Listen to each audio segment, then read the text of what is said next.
Bonjour, chers amis. My name is Brittany, and I want to welcome you to the Haitian Community Podcast with your host, Sam Jean and Shah St. Cyr. The heart of our conversations illuminates the stories within the Haitian community and beyond. We are dedicated to showcasing individuals making a meaningful impact. And today, we have an exceptional guest who embodies that spirit, Makisha Noël. Each episode delves into the diverse realms of entrepreneurship, creativity, and community building. Our focus is on uplifting voices that inspire and empower the Haitian diaspora. Welcome, everyone. Today we are delighted to have Makisha Noël, a dynamic force in media, creativity, and global marketing strategy. With over a decade of experience, Makisha's journey, you're going to be all right? Makisha's journey has taken her from speaking in front of the U.S. Department to L.A. at the Ad Color Awards. She is a sought-after marketing strategist, and she's worked with companies like Samsung and MasterCard. You got to hook me up. And she also has initiatives like the Living Room Project and the Creative Culture Tribe, CCT. Join us as we dive into Makisha's impactful life and, of course, her podcast, On the Move with Maki. I hope you don't mind. We're going to get into it. So, you know what? Can we get a clap? Let's go. Not a slow one either. Let's just get it going. You know what I'm saying? Welcome. So, welcome. Thank you for being on our show. Okay. Thank you for having me. I'm excited to be here. Nice to meet you again, Sam. Yes. And great to see you again after whooping that ass on the court. I just Listen. dived right into it, huh? What court are we talking about? Tennis court. There you go. Listen, I've officially gotten insomnia. I no longer know how to lose. Oh You know what I'm saying? So you're going to have to catch me, and I don't even know how to do it anymore. This is why I quit playing. He said, what? You quit playing tennis? Quit playing tennis. I was getting my butt kicked too much on the court. Nah, we man. need you It's on the not court. true. We play He's- every Sunday. He's super competitive, so don't listen to him. He will die on the court. I'm not leaving. We got to go. I'm not leaving. Gotta get at Other least one people win. need to play. I gotta get one win. That's your problem. You're not playing today. So I don't really know where to start as far as your illustrious career. So we're just going to start with your background. You are, I just can't imagine how your schedule looks like, how you find time just for yourself. But it's not just you. I imagine growing up, everyone was moving in and out, just being busy. So can you give us a little bit about your background? Yeah, of course. So where do I start? I am from Miami, born and raised, where I currently live. I love the 305. Okay. I'm also Haitian American. So both of my parents were born and raised in Haiti. My mom is from Jacmel, Okay. and my father is from Cap-Haïtien. That's where my mom is from. Ou déjà connais. Déjà I connais. was gonna give a little bit of Creole on this episode. You I'm can not do gonna don't challenge me That's to what my have a cousin on 15 it. minute. I got some. But I am from Miami, and so I spent most of my life here, with the exception of living in DC for close to 3 years. Okay. And so it was actually the pandemic that brought me back to Miami. But it was a long journey. If we want to get into career a little bit, I know you gave that background for myself. Right. But I was actually supposed to start my career in the Peace Corps. Oh. And I was to move to West Africa. And I was going to teach business and economic development. Okay. And so this was right after I graduated college. And I don't mind dating myself. I graduated in 2016. So, have a young, old, whatever you want to call it. And so was supposed to move to West Africa, but decided that I needed to make some money before I left the country. That's a good idea. Right, because Yeah. I'm like, I have 6 months ahead of me. I need to figure something out. And so that's when I found a role at Project MediShare for Haiti, when I was sending doctors to Haiti on a weekly basis. And so while I was in that role, I realized that, okay, first of all, we need to do a better job with our social media and how we're connecting to the doctors and how we're telling the story. And we just need to do better, and I know how to do it. Yeah. And so I started leaning into that creative work in my role, being that I was a volunteer and development coordinator. So none of my role had to do with creativity, but yeah, I leaned into it. And I was actually met with a lot of opposition. Mm. And at that point, the workplace just got really toxic. And I was like, you know what? We can't do it. I just cannot do it. And this is in Miami too, like I said. And so I decided I need to find more creativity in my work. And so that's when I went on to work for WeWork. So I honestly don't think a lot of people know that about me. I actually took that off of, obviously, my resume because it was so long ago, but I took it off my LinkedIn. It wasn't as relevant well. to what you were doing. Yeah. Yeah, but WeWork was dope. You know, I was the face of the building when guests walked in. Yeah. I got to help entrepreneurs figure out navigating the space and having different events. But WeWork was also very corporate America. Yeah. Really? And I was like, Okay. me and corporate America don't go together. There weren't a lot of entrepreneurs in that space? Well, there was, but working for WeWork, I worked for WeWork. I Right. wasn't an entrepreneur in that space. Not at the time. Yeah, I wonder how many people have taken that off their resume. Mhm. Like Just WeWork? just because everything that's going If- on. Oh, because of that too. Well, at the time, I wasn't a part of like that mix, so that didn't affect me as much. But I had a very short stint at WeWork, and I was like, you know what, Miami is not doing it for me right now. Mm. And that was like in 2017, and so So where to now? Yeah. DMV? that's when I moved to the DMV. But before you go over there, Uh-huh. your family is making moves. Oh yeah. Right? So I Yeah. would say around that time, what was my family doing? So you know, my older brother was doing his own thing, but I also have another brother, Jeff. Yeah. And I have three Yeah, we brothers in know. total. Yeah, we know Jeff. Okay, so yeah, I know Jeff. And at the time, I'm really trying to recall what was he doing in 2017 in terms of like community involvement. I think he was still in school at Okay. that time. But it really was over the years that we both started leaning into our craft as speakers. And so, you know, at one point he became the president of the SGA Early. at FIU. Early. Oh yeah, even when I was at UCF and he was at, I think he was at Valencia College, and so he was on UCF's campus as much as me, and I'm like, you don't go here, bro. What are you doing? But that was his efforts of like expanding his reach and his impact. So I've been inspired by my younger brother as well, and I like to say that because every time people Really? meet us, it's like, wait a minute, who's younger or older? Do I look that young? And I guess. So, but yeah, Jeff is doing amazing things. And my other brother, David, he works in brand strategy with Zimmerman. And so he's just doing dope things in advertising as well. So your parents, you know, like growing up, politics and being outspoken in the Haitian community can be shunned upon because standing on stage and being the eye, everyone's eyes are on you. Everyone likes to stay quiet, right? How were your parents treating y'all when it came to you're on stage? Well, I think my parents championed it. Okay. Yeah, I grew up in a very, very Christian conservative home. Okay. But I am not I'm not that little girl that I was growing up, you know, so I think my life looks a lot different. But my parents really pushed us to explore like that creative side of ourselves, the performing arts. They didn't tell you to go be a doctor Oh, or a they did. nurse? Oh, they almost. doctor, Here's the thing. Don't nurse, get me wrong. Doctor. Lawyer. They almost convinced me. I'm telling you, my parents really sat me down and they're like, Maki, why don't you consider going into nursing? And I was Right. like, you know what? That's what I was waiting Okay, for. let me think about this. Let me really think about this. I remember I sat down with my advisor and she put both of the tracks in front of me. This is business. This is nursing. Got it, papier, yo. Yeah. And I was probably like 19 years old, I think. And I think that was the best decision that I ever could have made. To not follow nursing. Yeah. It's not for me. It's hard Love to all deal the with blood nurses. too. Like just looking at blood, dealing with cadavers. Like, I'm not trying to deal with a sandwich on top of a dead man's chest. Just trying to go through. Sandwich. You never see these shows? You never see these shows? These watch guys sandwiches are on so top of like people? To oblivious to the dead guy in the room. What? CSI, Yo. Law and Order.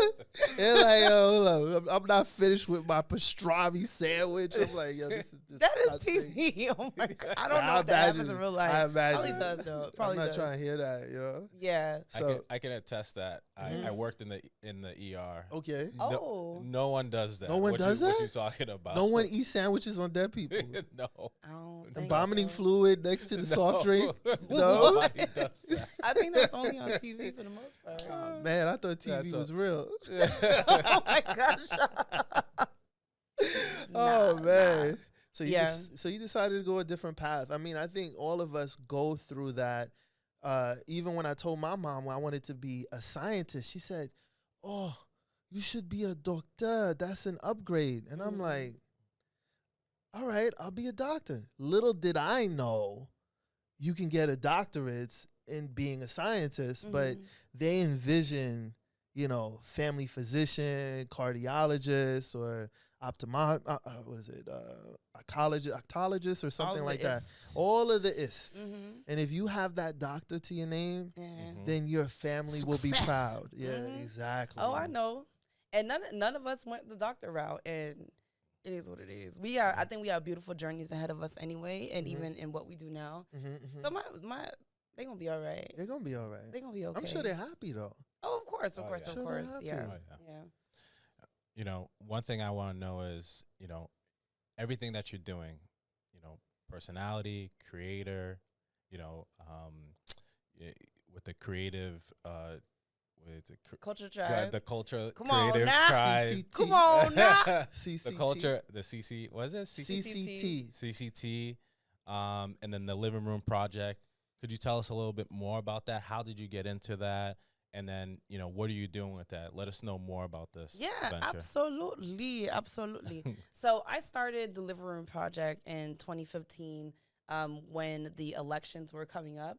And I realized that my friends were having conversations about election season in silos.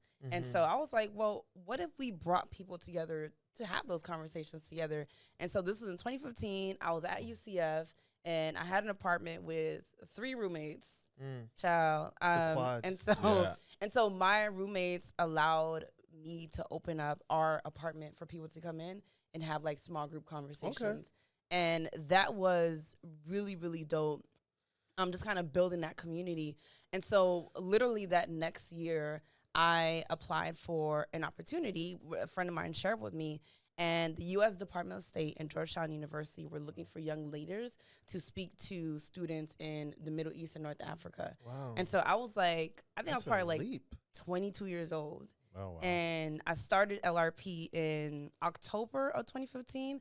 I think I applied for that opportunity maybe like a couple months later, honestly.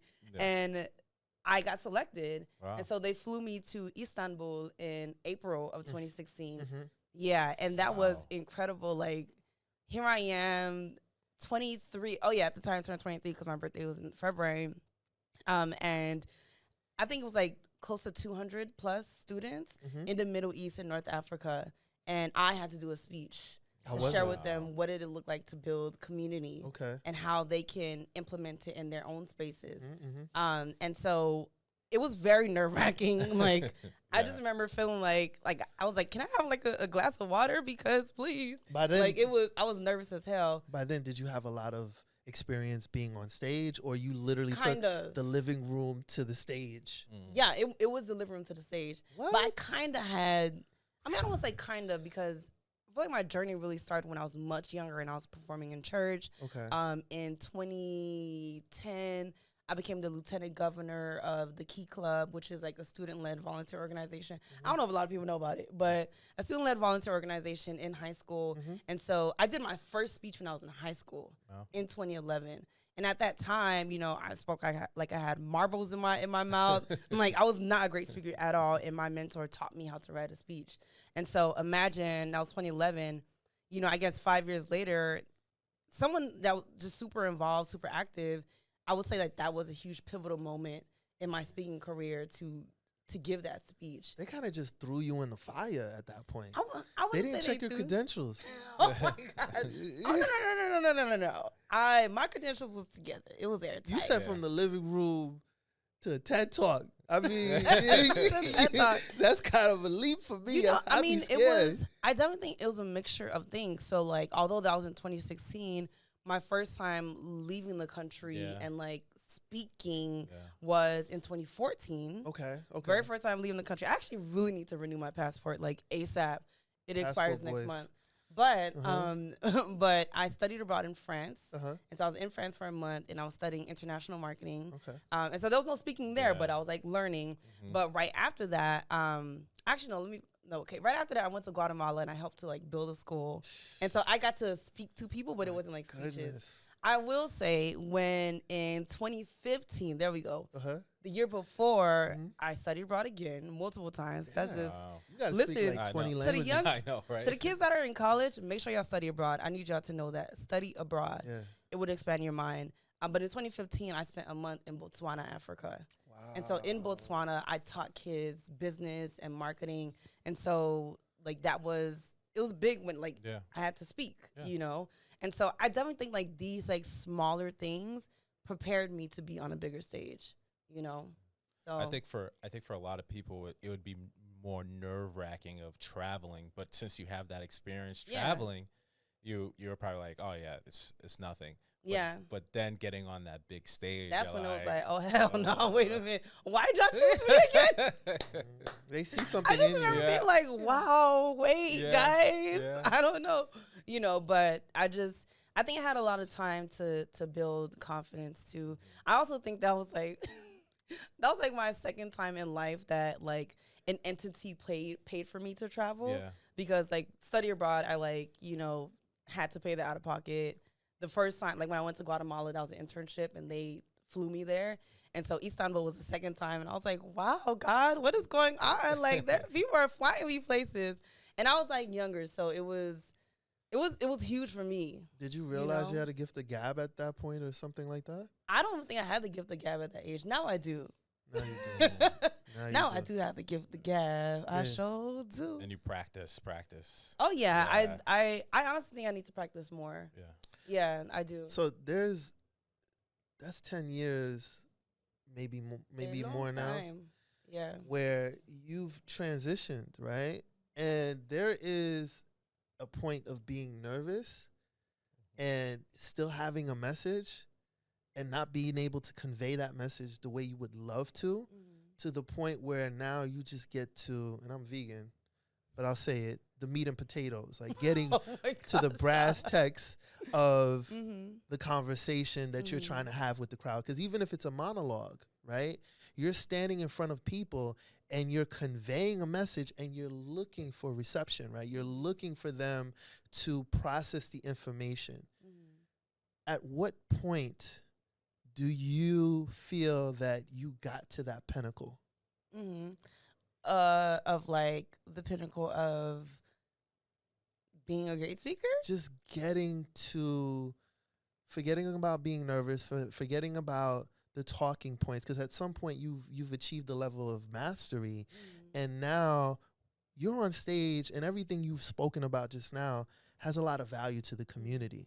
But sometimes we got a frog in our throat, right? Yeah, of course. I think what helps with that is it doesn't matter what your profession is or what your skill is. You just have to know that in that moment you belong there. Yeah. And I'll give you an example. Okay. In 2022, it feels like forever ago, but in 2022, I was in Add Color Future. And so Add Color is an organization dedicated to elevating diverse professionals in the marketing, advertising industry, communications, now music and tech and all the different things. And so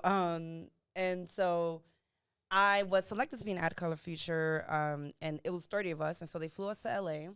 And so we did a hackathon, and we also just had opportunities to learn more about the industry and really engage with each other. And so while on that trip, that was also a week after my father had passed. I didn't want to bring that up. Yeah, so you're good. I was completely avoiding that. Yeah, so. No, you're fine. You're fine. Because, like, genuinely, I really believe myself and my brothers are, like, the product of who my father was. Okay. Like, if you've seen pictures of my dad, like, he used to have, like, a radio show, although it was, like, a short stint.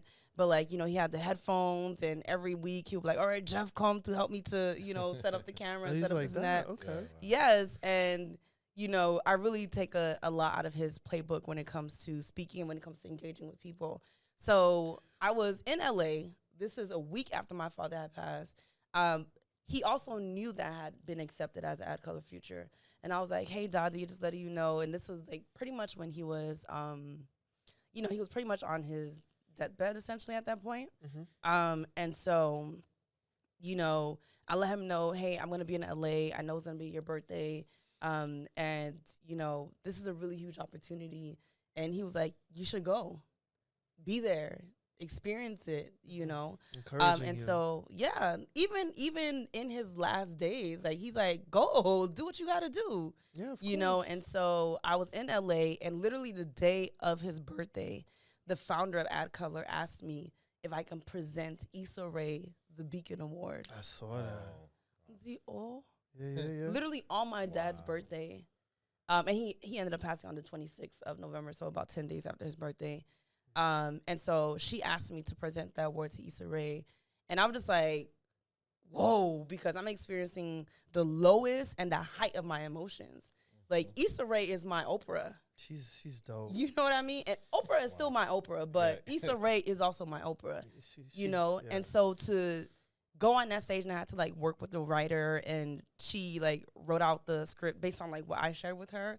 And so I'm on the stage in front of thousands of people, had no idea that I was going to be on this stage as a Future. They don't bring you up to the stage, which they should. Y'all never bring the Futures up to the stage. Anyway, and so I felt like I belonged there. I mean, I walked on that stage with confidence, and I said to Issa how much she has impacted my life, how much she has given me the confidence to be who I am as a dark-skinned woman, as a creative, and as an entrepreneur, and did the whole thing, presenting Issa Rae. And, she got on the stage and she hugged me, and I was like, oh my God, I'm gonna die right now. But the point of what I'm trying to say is I knew that I belonged there. That was not a mistake. I was in a room. Everyone else in that room were also stars. You know what I mean? Like my peers, super ambitious stars. They work for Google. They work for Pinterest. They work for Meta. All of these top companies. Right. And so yet there I was on that stage presenting her that award, and I didn't feel, oh my gosh, like what? She could have asked someone else, or she could have, like, no. Like, that's what happens with a lot of people. We talk about this all the time. It's like it's imposter syndrome. So it's just like we don't, we get to this point where we don't feel like we should be at that position, but we bring ourselves to this position, right? We get ourselves there. And that's a lot of times for entrepreneurs, what I want them to understand is like, you work that hard for that position to get to that point. And you can't feel that way, even though you do, but you got to push yourself, and you did a great job pushing yourself through that, especially at the tough time that you were at. Dealing with. Yeah, thank you. And I wish I had the language, because this whole conversation about imposter syndrome, someone said it so beautifully. I wish I was ready to say it well. But it's pretty much like, for years of oppression and years of being othered and years of being ostracized, like, especially as Black people, sometimes we, like, put ourselves, or like we fall into the role of like, oh, I don't know if I should be here because of this and that. But like, they're the ones that have othered you. Like, you have already belonged in the room. You know what I mean? And so like, it's not to say imposter syndrome is not real. But the reality is that we always have what we need. And it's by design that we feel that way. But that doesn't mean that we don't belong there, that we don't belong in those spaces. Absolutely. So I look at it like the 10,000 hour rule. I don't know if you heard of that, right? Malcolm Gladwell spoke about that quite a bit. He talked about the Beagles, the Beatles, right? You could relate that to people even like Kobe Bryant and Michael Jordan and whoever, the Williams sisters, where they put themselves on that competitive level, and people will crack, right? But if you keep putting yourself on that stage, at some point you got to feel like it's home, and either you're going to be competitive to the point where other people will crack, or you could also be that person that reaches out and supports people. And I feel that based on your travels, going to Istanbul, going to Botswana, going to North Africa. You didn't mention which country in North Africa that I heard, but you're going out there and you're reaching out to the crowd verbally and helping them, right? At some point, you got to feel comfortable. I'm going to ask you an uncomfortable question, though. Sam, There's been 10 years. You got to have a flop. I got to hear a flop. It's been 10 years, right? Did someone throw a tomato at you or something? No. Did someone throw a shoe at you like George Washington? Not George Washington, George Bush? Nah, that's you gotta not give me something. Give me something. Something where you felt like he wants a tea. He wants it. I didn't know this was TMZ. Nah, not that serious. Or at least something you were super nervous and it wasn't that bad. Yes. Well, to me, it was bad. Right. This was sometime last year because I will be very, very honest and open with people. Being an entrepreneur is not peaches and cream. I think y'all know that. Right. No. Being an entrepreneur, you come to certain places in your journey where it's like, all right, I could do this. I can muster this. I can continue building. And then there's sometimes you run out of money. Oh, yeah. And you're like, I need to get a job again. Or I need to, like, that is the reality. And I don't think that story is told very often. And so, genuinely, my journey has been that up and down. Where I've been an entrepreneur, I'm like, damn, I can't afford to live here anymore. Like, damn, I got to figure something out, you know? So, there was one point where I had started to interview for different roles. And I was interviewing for Disney. Okay. And it was with, I'm just say for Disney, it was with, because I don't want to get like too specific. But it was like with like a really dope part. And I'm not talking about Disney World, y'all. The streaming services. But my mentor had put my name forward. Okay. And was like, this role seems perfect for you. You need to apply. And I'm like, all right, bet. It's going to be a black woman interviewing me. She heard about me in these streets. I'm going to be all right. Okay. I got into that interview. I'm like talking, answering questions. And so she asked me a simple. Okay. I've been doing strategy for years. She asked me a simple question. I think she said, what is a recent campaign that you're a part of and that you're proud of? Or like, tell me how you create a campaign, a strategy campaign, whatever. Okay. When I started talking all this mumbo jumbo, even though I had my notes in front of me, I had my notes too. That's the thing. She went off script. Off script. Talking all this mumbo jumbo, and I literally froze in the interview. Okay. So, like, this is so bad. I never talked about this on podcast. Was she making you nervous? No, I think I was just nervous. And then the next question is like, how do you deal with being under pressure? Oh my God. Well, I'm great under pressure. Nah. Do you crack under pressure? And so, like, literally, she, like I froze, and then I was like, oh, wow. Oh my God. And then she's like, okay, next question. No. And I was like, oh, she bailed you out. She bailed you out. Well, yeah, but she caught that. Like, she was like, damn, this is awkward. Let me just move on to the next question, because that's just like what I thought about it. But that was, I would say, probably the only real time in my life I can say I really like froze and was like, to me, looking crazy. You know, but on a serious note though, as an entrepreneur, like, we tend to feel embarrassed that we're going up the hill and then sliding down and trying to prevent all those things that we did from falling apart and then starting from scratch. Even if you're not an entrepreneur, plenty of people lose their jobs and literally have to start from scratch. I have a friend of mine, he worked for a Fortune 10 for about 12 years. They brought him in the office. They said, we're dissolving your position. Jeez, yeah. And he went from making over $500,000 a year to donut, right? And there's so many emotions that we go through as the expectations of where we're supposed to be. But being a entrepreneur, I don't care if you're fundraising, if you have venture capitalists, or you're an accelerator program, you're bootstrapping. You're literally putting your feet against the fire, and you don't know when you could extinguish that fire. Yeah. You know, there's nothing to be embarrassed about that. You know, so I do see people who are like hiding the fact that their business is not as successful as they want it to be. Yeah, and I think it's also like the generation that we grew up in. So I'm a millennial. Right. And so during the time that Instagram was on the rise, was when I got on. Was when I was like 2011. When was Instagram popping? Like 2011. I wasn't born yet, so I'm not sure. Oh my God. I was like in my late teens. So during a pivotal time in my life. Yeah. And I'm like, oh, now there's this platform for me to display my life. Yeah. And so platforms like Facebook and Instagram, it became like, it was so much about community and connection. But then it became like, all right, how can I look as good as possible? And so that's why I think the millennial generation, like we grew up into this place where it was about filters, it was about looking good. And so I became an entrepreneur during that time. Right. Yeah. And an influencer. yeah, I Yes. mean, people say influencer, but I mean, I'm not even like trying to sound, but I don't call myself an influencer. It's overused, you think? Yeah.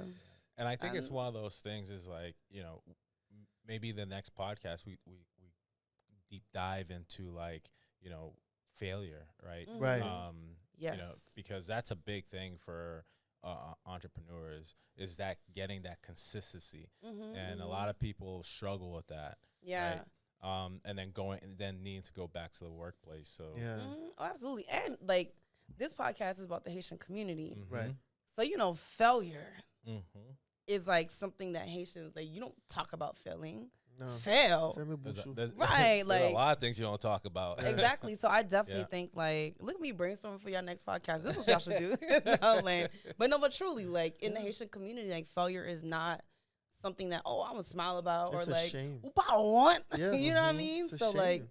it's. Yeah. I think failure is something that I've just started becoming, I guess, feeling better about. Like I'm even thinking about like over the next year and like the content that I'm gonna be putting out and things like that.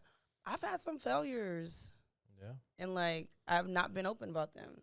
You know what I mean? It's okay to fail. Yeah, and then also everyone don't need to share their whole entire life on social anyway. Yeah. But I do think there are lessons to learn from other people's journeys. Yeah. The whole thing about failure is funny to me because let's be realistic. Who goes on an incline for the rest of their lives? Like, everything's just been great, right? And once something bad happens, you're now burying yourself like, you're building a dam like a beaver trying to build something around and hide the fact that there are leaks, there are things just not working well. I've experienced that not only for myself, but I've had people around me, of course, try to remind you to shame myself. Oh yeah. And that tends to happen with family, you know, like, where are you now in life? Aren't you supposed to be at this particular level? And as an entrepreneur, you're not just an entrepreneur. You're the accountant. You're the receptionist. You're the schedulist, right? The scheduler. You're everything. You're wearing so many hats, right? And you're taking such a level of risk, right? That if you do fail in any of these criteria, why should you feel bad about it? You actually are committed to challenging yourself. And we talk about that all the time, So it's pretty important that you're saying this stuff because there's really nothing to be embarrassed about when it comes to that. Not at all. And I also look at it as like just how life is. Like, think about the seasons. Seasons change. Yes, they do. Think about flowers. Flowers don't bloom all year. It's cold in New York. You know what I mean? So how is it that you as a human will bloom all of the time? Yeah. You know what I mean? And so like I got to a point in my life where I had to realize like, wait a minute, Maki, this is just a season that you're in. This is not gonna last forever. Wait a minute, I don't have to be discouraged. I'm gonna get back up. If I did it once, I could do it again. You know what I mean? So it's like that's how I think about life now. And I like the point that you made, Sha, is like, umaye, uge pitit, kote karu. Right? I need to talk to you. Right? I need to talk to you. Boom deal. I had one of my aunts say to me, you should have started having kids when you were 25. Yes. Early. I said, sis, do you know where I was at 25? I was living in D.C. I was broken in a joke. Like, I felt like I was underemployed for a period of time that I was in the city. Right. Like, how could I have had a child and like still like manage my own life. It just don't make no sense. I'm like, girl, I have my own journey, and I'm very satisfied with my journey. Yeah, I mean, you know what I mean? Things have to be in place. Mm-hmm. You can't just have a child, right? You need a community. Yep. You need the right people around you, because it's not even just a partnership. It's a community that's building and bringing children in this world. Mm-hmm. So it sounds like you're always on the move. Get it? I do get it. Yeah. So your podcast, where did you come up with this idea? And give us an idea about what it's about. Yeah, sure. So On the Move with Maki was designed to tell the intimate stories of your favorite creators, movers, and shakers. So I think oftentimes we hear about the products that they create and we see that on their platforms, but we don't often hear the backstory of how they got to where they are. And so my podcast allows people to take a peek behind the curtain and see where people have come from. And so I've had the pleasure of interviewing some dope people like Raina Noriega, who's a visual artist and author, Dr. Marcus Collins, who is very well regarded in the marketing and advertising industry. He was the chief strategy officer at White & Kennedy. If you're in advertising, then you might like recognize these names. He's also the author of For the Culture, which is a dope book that came out. I think it is a bestseller as well. Correct me if I'm wrong. I also interviewed the president of JET, Dalen A. Goff. So if you know JET magazine, they knocked out the magazine part. They knocked out the magazine part, but JET is experiencing an evolution, and so he is tasked with taking the magazine into this current cultural zeitgeist. And so like it was great meeting him and like having that conversation. Yeah, I have like vision of where I want to take my podcast, and I'm really excited about it, but I'm not gonna talk about it. I'm not gonna talk about it because, yeah, I'm really excited about like storytelling because there's a lot of narratives that I don't see in the media. Like we have Insecure, we have Harlem, we have, you know, like these Black shows that show like Black women in friendship and in life. But there's a piece of it that I feel like is missing. And so therefore. What's missing? Okay. I put you on the spot every time. All right, I'm going to say this. I'm going to say this because I don't want to give the whole thing. You know what I'm saying? I will say, though, if you are someone in filmmaking, hit me up. Okay. But so if you might know the show on Netflix, Emily in Paris. Yep, I know that one. Okay. So I remember I started watching Emily in Paris, and I was pissed. Really? I was pissed. Like, I loved it, but I was also pissed. I was like, look at this white girl enjoying her best life in Paris. Her company sending her overseas, and her doing this and that. Right. And I remember I stopped watching the show because I was so pissed. And so that's when I was like, you know what, let me pick it back up because it was really interesting. And so I ended up watching the whole thing. And it just made me think about how we do not see enough in the media of Black women traveling and enjoying their lives. And Black women going overseas and connecting with themselves and connecting with different cultures. Obviously, for many reasons, you could be a Black woman and go to, you know, certain cities in like Italy, for example, which I was in Rome for like a week, like literally right before the pandemic hit. That was actually kind of scary. But like walking through the streets, like people were looking at me sideways, like, girl, who are you? Like, why are you here and what are you doing? You know? And so like as someone who. Like, can I touch your hair? Yeah, well, no one. At the time, I had like a blonde wig. I had like blonde. I actually think that's why people was looking at me crazy. Because like, who's this Black girl with this blonde wig on her head? You know, Like, and so fashion. that's probably the reason why I was looking a little crazy. But I do still think it was because of my skin color. But you know, as someone who spent pretty much all of my 20s traveling, I don't see that story enough, and it makes you wonder: do Black people travel? Like, what kind of experiences do they have? And like nowadays, you see it on social media. Yeah, you do. But you don't see it for entertainment on the big screen. You know what I mean? Noir. Yeah. Yeah. And so it's like, that was fascinating for me. Well, you get to, you know, show that. Because if you've done all this traveling, especially for the fact that you get to raise your voice when you get out there, you know, this is something to really change the perception of how things are being viewed. Yeah, I think so as well. And I think every time I talk about my like travel experience, my travel stories, people are like, what, you been where, you been this, you been that. And I'm like, the fact that people are surprised to hear me say I've traveled as much as I've traveled tells me y'all don't see this enough. Yeah. People aren't traveling. I grew up with people that never left their neighborhood. Me too. That's crazy. And especially my town where I grew up in, nobody was traveling. Where'd you know, grow even up? I grew up in Lynn, Massachusetts. Oh, So okay. there wasn't. I know my friends were like, oh yeah, we're going to Italy for the summers. Like, no, there was Little there was none of Italy? that. Little Italy. It was like, well, Chinatown for this. Not Chinatown. Going to Chinatown. Yeah. So yeah, I'm excited. Yeah. So well, I think you know, it's time to wrap it up. What I would like to know though is everything that we're talking about. You're doing so much, right? Work-life balance. Oh my God. Jesus, I forgot about that part. Yeah, I want to know. You're doing all this. What are you doing for fun? We're here in Ooh. Miami. Oh, yeah, I do We're things here in for fun. Miami. Yeah, but for self-care is a different thing. That's why I was like, damn, don't She ask me about gets self-care. beat. Don't ask me about self-care. Don't talk about the tennis, 'cause that's not fun for you. Oh my God. Nah. I'm just playing. Are you trying to say because what you trying to say? I'm Nah, not nah, doing Yeah, it. what you- are you trying to say? She runs the MTC, the Miami Tennis Club. Yes, so that is something I do for fun. Yes. Even though sometimes I'm like, damn, they stressing me out.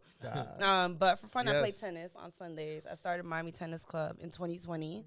Mhm. And so I'm a self-taught tennis player. I actually Yeah. really need to start taking lessons. But that's really fun for me, a huge stress reliever. Mhm. I also like to dance. I Yeah. love Afro beats at my piano parties. Yeah, I know. Um, I got to see you in action. Yeah. what, have you not been to any of these Afro I beats have, parties but yet? not with you. Yeah, Shaw. We got to do that. Yeah. I'm This give is a something I plug. want to see because Shaw's an incredible dancer. He's an incredible dancer. Yeah. I'm I've not seen him clearing dance the a floor. little bit on the court, a little bit. Oh, yeah. We all dance a little bit on We the do. court. But quick plug to Stamped, because Stamped is Afrobeats at my piano party here in Miami. It is once a month. It's Yeah. by Leslie Ayafor, Man Like Aya on Yeah, IG. Yeah. At this point, I'm his global ambassador. Like, Yo, I know. he's telling me to stop saying He that. owes But you. I'm always telling people about Stamped. Y'all should come out. I've been out there. Well, It's dope. well, you're sharing. really You're dope. sharing all this. Plug yourself. Oh, Where- yeah, sure. Where can people find you? Oh my gosh, yes. So that was a good segue. That was a good segue. So you can find me on Instagram at Makisha Noël, MAKISHANOEL. My website is www.makishanoel.com. You can also find me on LinkedIn. I definitely need to be more active on LinkedIn, but is a highly connected place. Find me on the tennis courts on Sundays, I'll be 12 there. p.m. at Legion Park. I'll be there. Yeah, and that's how you can connect with me. And my email is hello@makishanoel.com if you ever want to email me, if you want to hire me to be an MC, to host your event, to moderate your panels. That's what I was going to ask you. Yes, you can reach out to me for that. But you have a very illustrious journey. Anyone who is just dying to even step foot in the arena of what you've done, what advice would you give them? Because, you know, you've taken that step and, you know, it's almost like someone tossing you right into the lake and saying, learn how to swim. At least it feels that way from what you said. What advice would you give? Yeah, well, it doesn't feel like I'm being thrown into it all the time because, believe it or not, I definitely still feel like I have ways to go. Okay. You know what I mean? So, like, the advice I would give people is create the opportunity for yourself. So, me as a speaker, you know, during those periods where I'm not getting invitations or, like, you know, I'm getting rejected because rejection still happens, Right. I'm creating my own opportunities. That's part of the reason why I started my podcast, because that allows me to get better as a speaker. It allows me to get better as a moderator and how to guide conversations, how to think quick on my feet, you know, how to use different storytelling tactics. You know, that's also the reason for having the podcast. I also think it's helpful to put yourself in places that might be even a little adjacent. It's like, for example, I've worked the BET Awards for the past 2 years, and I've worked the carpet.